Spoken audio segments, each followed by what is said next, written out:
सूत जी ने शौनकादि ऋषिगणों को एक कथा श्रवण कराई, बोली। और यही बात सनत कुमार नारद जी से कह रहे हैं, ही मानवा पाप कृता तु सर्वदा सदा दुराचार रता विमार्गगा क्रोधाग्निदग्धा कुटिलस्य कामिनः सप्तायज्ञेन कलो पुनन्ति ते। बोले महाराज आप तो ये बताइए कि कैसे कैसे पापी इस सप्ताह यज्ञ से पार हो जाते हैं। सनत कुमारों ने कहा अरे ये बात छोड़ो कि कैसे कैसे पापी पार हो जाते हैं। हम तो ये कहते हैं कि जो नंबर 1 का पापी होगा, जिसने जीवन भर पाप के अलावा कुछ ना किया हो, वो अगर जीते जी सुने तो वो भी पार हो जाएगा। और कहीं मृत्यु के बाद उसने सुन ली तो बोले वो फिर भी उद्धार हो जाएगा उसका। नारद जी ने कहा वाह महाराज, कोई प्रमाण है तुम्हारे पास, ऐसा हुआ है? बोले हाँ। तो तब दिव्य आत्मदेव का ये प्रसंग प्रारंभ किया। अत्र ते कीर्तयिष्यामा इतिहासं पुरातनम् यस्य श्रवण मात्रेण पापहानि प्रजायते। इस प्रसंग को, इस कथा को श्रवण मात्र से जीव के पाप समाप्त हो जाते हैं। बोले भक्त वत्सल भगवान की। बोले तुंगभद्रा नदी के तट पर एक ब्राह्मण रहते थे, आत्मदेव नाम के, और इतने विद्वान थे, द्वितीय भास्कर के समान विद्वान थे आत्मदेव जी। लेकिन आत्मदेव जी जितने विद्वान थे, पत्नी ठीक उनके विपरीत थे। क्या नाम था उसका? धुंधली। अब जैसे नाम वैसे उसके गुण भी हैं। गुण क्या है? लोकवारता क्रूरा प्रायसो बहुजल्पिका। जब तक एक दूसरे से झगड़ा ना हो जाए तब तक उसका खाना ही नहीं बचता है। लोकवार्ता रतः क्रूरः, सारे अवगुणी ही अवगुण हैं। और लेकिन ब्राह्मण देवता फिर भी बोले आनंद के साथ में रहते थे। क्यों? कि आत्मदेव जी ज्ञानी हैं और ज्ञानी पुरुष किसी से उलझता नहीं है, इसलिए आत्मदेव जी आनंद से रहते थे। तो जीवन में केवल कमी थी तो एक कमी थी, आत्मदेव की कोई संतान नहीं थी। और धनादम धर्म मार्गेण ताभ्याम नीताम तथा न पुत्रो न वा पुत्री तत्चिंता पुरुषम। जितना जीवन में धन था आधा धन धर्म में लगा दिया, लेकिन फिर भी संतान नहीं हुई। और अब जब ब्राह्मण की संतान हुई तो ब्राह्मण ने घर छोड़ दिया। बोले अब मैं आत्महत्या करने जा रहा हूं। जीवित रह के करना क्या है? किसके लिए जीवित रहना है? और जंगल में चले गए। जंगल में रो रहे थे। एक महात्मा आते हैं, वो देखते हैं कि ये भगवान के लिए रो रहा है। उन्हें तो लगा इस जंगल में भगवान को पाने के लिए रो रहा है, भगवान की प्राप्ति के लिए रो रहा है।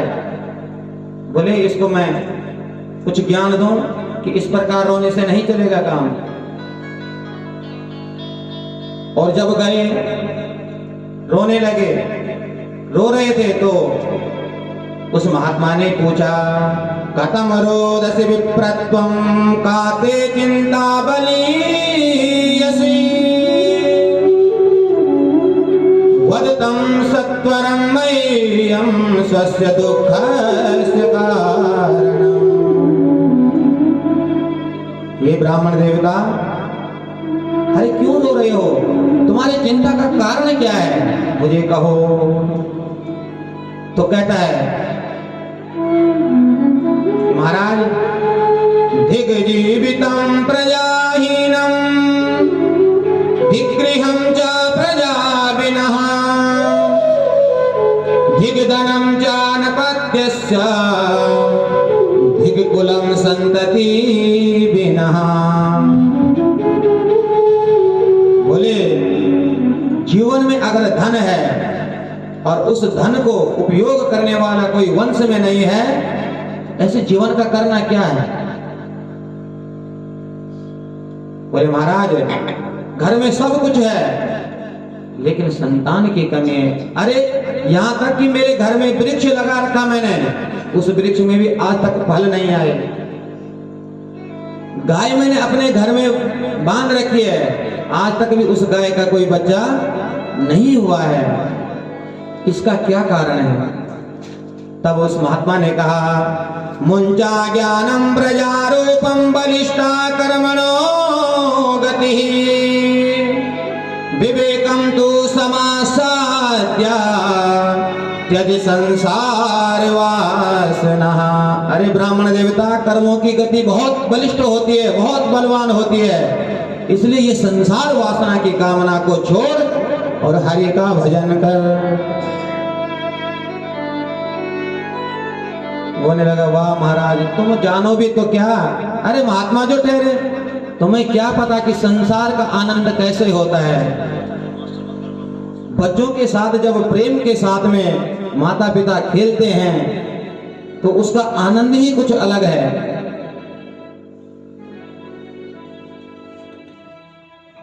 तो महात्मा ने कहा, अरे ब्राह्मण देवता, मैंने तेरी ललाट की रेखा देख ली है। अच्छा महाराज, तो बताओ क्या कह रही मेरी भाग्य रेखा। तो ब्राह्मण, वो महात्मा कहते हैं, शीर्ण विप्रमायाते ध्या प्रारब्धम विलोकितम सप्त जन्मावधि तव पुत्रो नेवचनेव। अरे तो इस जन्म के कह रहा है, मैंने तेरी भाग्य रेखा देख ली है, तेरे भाग्य में 7 जन्मों तक पुत्र सुख नहीं। अब तो वो रोने लगा, ऐसा रोने लगा। बोले महाराज, अब मैं रोते रोते तुम्हारे सामने ही अपना प्राण त्याग दूंगा और इस ब्रह्म हत्या का श्राप तुम्हें लगे। परमाण जी समझाया। अरे बोले राजा पहन हुआ, जिसके पिता धर्मात्मा अंग थे, पिता जितना धर्मात्मा थे, पुत्र लिखना नास्तिक, पिता को ही निकाल दिया राज्य से।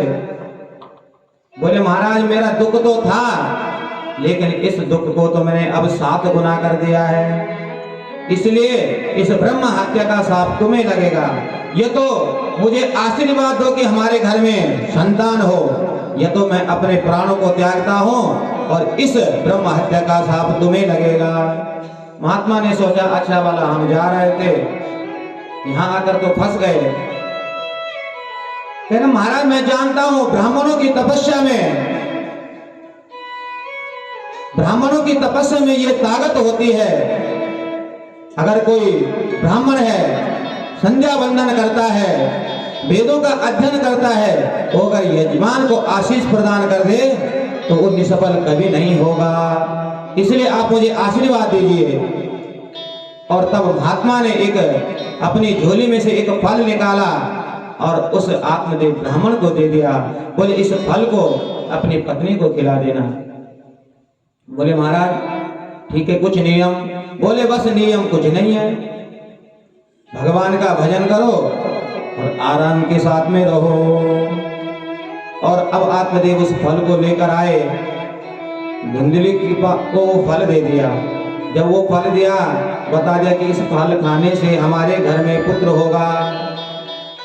अब जिसकी बुद्धि धुंधली है वो क्या समझेगा कि संतों के, ब्राह्मणों के वचन में कितनी ताकत होती है। उसने वो कह दिया महाराज ठीक है खा लूंगी। और ब्राह्मण तो बेचारे सीधे हैं, अब फल अभी तक खाया ही नहीं धुंधले, लेकिन आत्मदेव जी अभी से आनंदित हो गए हैं कि अब हमारे घर में भी संतान होगी। अब इस धुंधली ने फल नहीं खाया और एक से कुतर्क के पड़ोसन आए, पड़ोसन को कहा कि इस प्रकार जी पंडित जी आज फल लेकर आए हैं और कह रहे हैं कि इस फल खाने से बच्चा हो जाएगा। अरे फल खाने से भी कोई बच्चे होते हैं? उस पड़ोसन ने कहा कि अरे धुंधली खा ले, तेरे तो भाग्य उदय हो जाएंगे। लेकिन उसने खाया नहीं वो फल। एक दिन उसकी बहन घर पे आ गई, बहन को ये सारी बात बता दी। तो बहन तो पैसा चाहती थी, लोभ था बहन को। बोला अरे बहन, अगर ऐसा ही है तो तुम्हारे घर में ये गाय बंधी है इतने सालों से, तो ये फल इसको खिला दे और अपने पति को कह देना कि मैंने फल खा दिया था, मुझे बच्चा होने को है, मैं ये बच्चा तुझे दे दूंगी। और ये सारी बातें करके झूठ मूठ का नाटक दिखाया। और जब झूठ मूठ का नाटक दिखाया तो आत्मदेव जी तो प्रसन्न हो रहे हैं। और समय आने पर जब उसकी बहन का बेटा हुआ तो धुंधली ने उसे ही अपना बेटा बनाकर आत्मदेव जी को बता दिया। और अब तो आत्मदेव जी खुशी के मारे आत्मदेव जी का ठिकाना नहीं रहा, पूरे मोहल्ले में बता दिया कि हमारे घर में बेटा हुआ है। अब जब बेटा हुआ तो उसके ठीक 3 महीने में तिरमासी निर्गति चाता सधेनो सुवरवेवकम, ठीक 3 महीने बाद जिस गाय को वो फल खिलाया गया उसके गर्भ से भी एक बच्चे ने जन्म लिया। अब आत्मदेव जी के यहाँ तो भीड़ लग गई। क्यों? कि शरीर बच्चे का था, केवल कान को गाय के जैसे थे उसके। बोले महाराज भगवान जब देते हैं तो 56 भार करके देते हैं, पहले कहाँ एक बेटा नहीं था और अब तुम्हारे घर में अगर गाय ने भी बच्चे को जन्म दिया तो एक मनुष्य बालक को। अब नामकरण करने लगे तो धुंधली ने बोला इसका नाम तो मैं रखूंगी। अरे 9 महीने तक इसे मैंने अपने कोख में रखा है, इसलिए इसका नाम मैं ही रखूंगी। तो बोले मेरा नाम है धुंधली और इसका नाम होना चाहिए धुंधकारी। और जो गाय से उत्पन्न बालक था उसके कान गाय के जैसे थे, इसलिए उसका नाम गोकर्ण पड़ा। बोले गोकर्ण महाराज की। और धीरे धीरे दोनों बालक बड़े हुए, दोनों ने ख्याति प्राप्त की, दोनों विख्यात हुए। देखो विख्यात तो जो चोरी करता वो भी विख्यात हो जाता, सबको पता लग जाता है भाई फलाना आदमी चोर है। जो अच्छे काम करता है वो भी विख्यात हो जाता है। ख्याति तो दोनों ने प्राप्त की, लेकिन अंतर है। गोकर्णो पंडितो ज्ञानी धुंधकारी महाखलः। गोकर्ण जी जितने विद्वान हुए, धुंधकारी उतना मूर्ख। आए दिन कुछ ना कुछ ऐसे काम करता है कि पिताजी परेशान हो गए। आत्मदेव जी इतने परेशान हो गए कि जो स्थिति पहले थी कि मैं आत्महत्या करने जाता हूं, बस वही विचार बना दिया। क्व तिष्ठामि क्व गच्छामि को मे दुःखं व्यपोहयेत् प्राणास्त्यजामि दुःखेन हा कष्टं मम संस्थितम्। आत्महत्या करने का फिर विचार बना दे। देखिए, और यही होता है संसार में। हम सोचते हैं कि बेटा होगा, हमारी सेवा करेगा, ये करेगा, वो करेगा, कहीं धुंधकारी जैसा हो गया तो। पहले नहीं था तब भी मरने जा रहे थे आत्महत्या करने, और अब है तो अब फिर भी वही स्थिति आ गई। तो बताओ, तो तब गोकर्ण जी आए। गोकर्ण जी ने अपने पिताजी को सुंदर दिव्य उपदेश दिया। और भागवत का ये जो 2 श्लोकों में उपदेश है, ये किसी के समझ आ जाए तो समझ लो उसने पूरी भागवत का ज्ञान ले लिया। गोकर्ण जी कहते हैं कि अरे पिताश्री तुम सुख किसे कहते हो? किसको मानते हो सुख? न चेन्द्रस्य सुखम किंचित न सुखम चक्रवर्तिनः सुखमस्ति विरक्तस्य मुनिरेकांत जीवनम। अरे पिताश्री, सुख कहाँ है? राज कहे महाराज सुखी।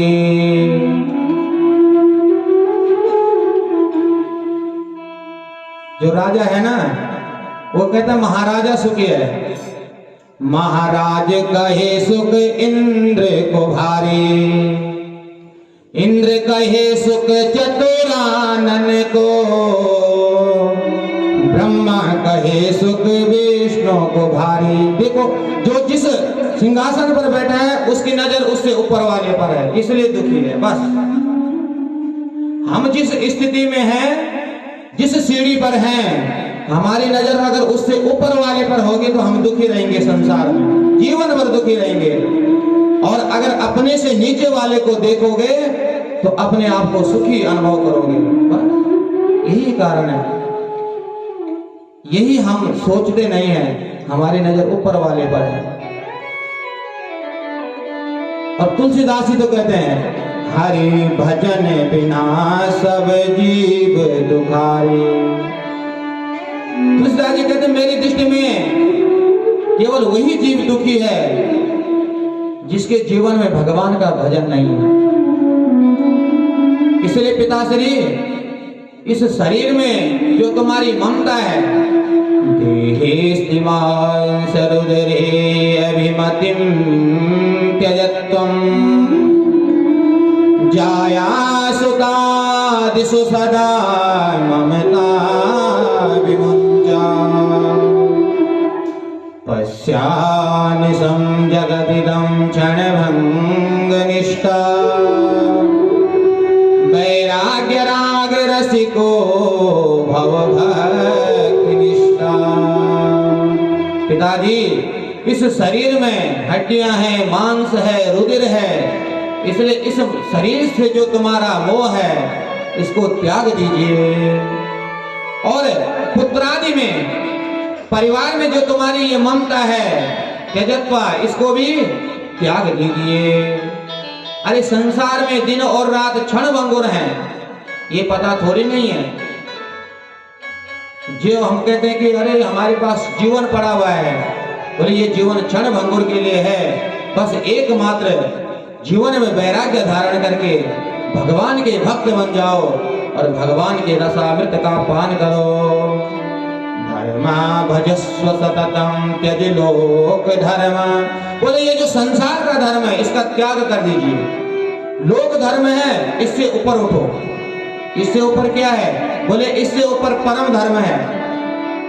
धर्मा भजस्व सततम त्यज लोक धर्मम सेवस्य साध पुरुषा जहि काम तृष्णाम् अन्यस्य दोष गुण चिंतन मासु मुक्ता सेवा कतारस महो नितराम पिबत्वः। लोक धर्म को छोड़कर इससे ऊपर उठ के भगवान का भजन कीजिए। और किसी के अंदर न तो दोष देखो न गुण देखो। कौन गुणवान है, कौन दोषवान है, ये दृष्टि बदल डालो अपनी। किसी के गुणों का चिंतन भी मत करो और किसी के दोष का चिंतन भी मत करो। और सेवा कथा रस महो नितराम पिबतः। सेवा करो, संत महापुरुषों की सेवा करो, भगवान की कथा का श्रवण करो। और ये दिव्य उपदेश जब आत्मदेव को समझ में आया तो आत्मदेव जी ने सन्यास के लिए जंगल में चले गए और भागवत के 10वें स्कंद का नित्य पाठ करते करते भगवान के पद को प्राप्त किया। अब गोकर्ण जी को एक दिन धुंधली भी कुएं में गिर करके जो है रात्रि के समय में उसकी मृत्यु हो गई। अब गोकर्ण जी को लगा कि पिताजी भी चल बचे, माँ भी चल बसे, अब हम हैं। इसलिए गोकर्ण जी यात्रा का बहाना बनाकर घर से निकल गए। अब घर में धुंधकारी अकेला, घर में जितने वस्तुएं थी सारे बेचकर आ गया बाजार में, चोरियां करने लगा। और एक दिन तो ये वेश्याओं को ले आया घर में, और चोरी का धन जब उन वेश्याओं ने देखा तो वो घबरा गए कि हो सकता है इसके साथ एक दिन हमें भी फंस जाएंगे। और उन्होंने उस धुंधकारी को जो है रात्रि में सोते हुए उसे समाप्त कर दिया, मार दिया। और जब गोकर्ण जी को पता लगा तो गोकर्ण जी ने गया में जाकर के धुंधकारी के लिए पिंडदान आदि कर्म किया और तब यात्रा करके घर में आए। और जब घर में आए तो घर में रात्रि में अर्धरात्रि में कई प्रकार के दृश्य देखते हैं, डरावने महाभयानक। तो गोकर्ण जी तो ज्ञानी हैं। गोकर्ण जी ने पूछा, भाई तुम कौन हो? तो समझ गए। जल को अभिमंत्रित किया और अभिमंत्रित जल जब उस दिव्य आत्मा के ऊपर फेंक दिया तो तब वो बोल पड़े, अहम भ्राता त्वदीयोऽस्मि धुंधकारीति नामतः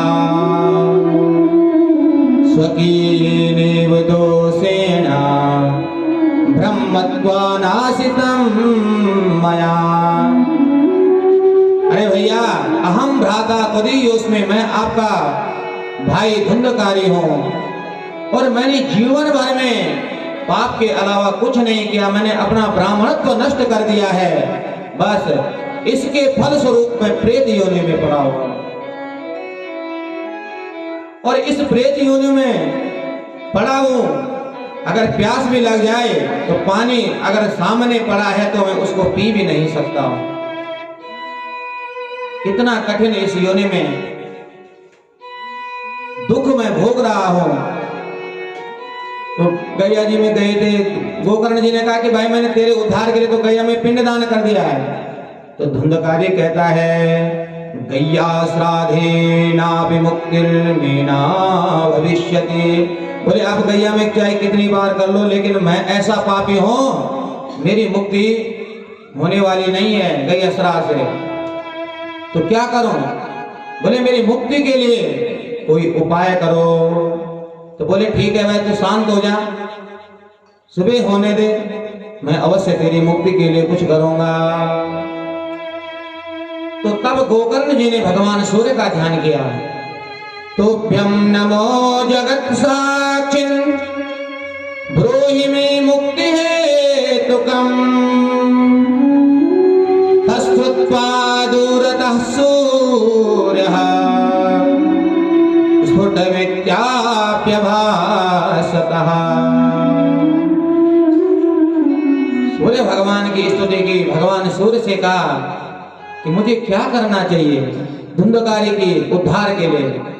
तो तब सूर्य भगवान कहते हैं कि हे गोकर्ण जी, श्रीमद् भागवतान मुक्ति सप्ताह वाचनम कुरु। तुम तो श्रीमद् भागवत का सप्ताह ज्ञान यज्ञ करो, जिस ज्ञान यज्ञ से तुम्हारे भाई धुंधकारी की का भी उद्धार हो जाएगा। और तब जो है गोकर्ण जी ने श्रीमद् भागवत का आयोजन किया। और जब श्रीमद् भागवत का आयोजन किया तो उस यज्ञ में धुंधकारी, क्योंकि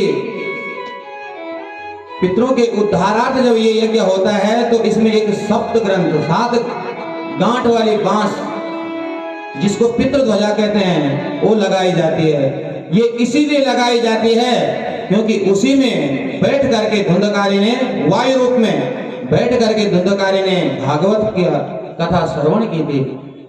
और जैसे जैसे उसने प्रत्येक दिन की कथा श्रवण की, वो ग्रंथियां भेदन करके वो ऊपर की ओर चलता रहा।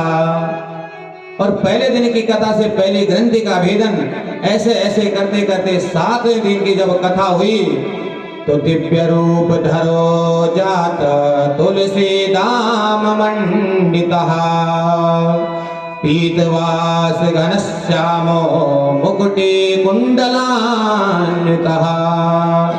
और जब 7वें दिन की कथा हुई तो दिव्य देह धारण करके सप्तम ग्रंथि का भेदन करके तुलसी की माला गले में पहन करके पीत वस्त्र धारण करके दिव्य देह में धुंधकारी प्रकट हो गया।